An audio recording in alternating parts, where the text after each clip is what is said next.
First TV ન્યૂઝમાં આપનું સ્વાગત છે। અતુલ હાઉસિંગ કોલોની ગડખોલ અંકલેશ્વર ખાતે સ્વૈચ્છિક રક્તદાન શિબિરનું આયોજન કરવામાં આવ્યું। અતુલ ફાઉન્ડેશન અંકલેશ્વર અને red cross blood bank Bharuch તથા પર્યાવરણ સુરક્ષા અને માનવ કલ્યાણ એસોસિએશન ભરૂચના સહયોગથી અતુલ હાઉસિંગ કોલોની ગડખોલ અંકલેશ્વર ખાતે સ્વૈચ્છિક રક્તદાન શિબિરનું આયોજન કરવામાં આવ્યું હતું।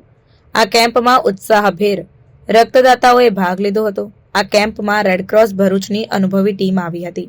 સામાજિક હેતુ માટે સમાજને કંઈક આપવા માટે રક્તદાન કર્યું। અતુલ કંપનીના unit head Shyamal De sir, senior manager Pravin More sir, Jayeshbhai Shukla, Divyakant Jogbhai અને અતુલ ફાઉન્ડેશનમાંથી CSR મેનેજર સલીમ કડીવાલા એ રક્તદાતાઓને ભેટ અને પ્રમાણપત્રનું વિતરણ કરવામાં આવ્યું।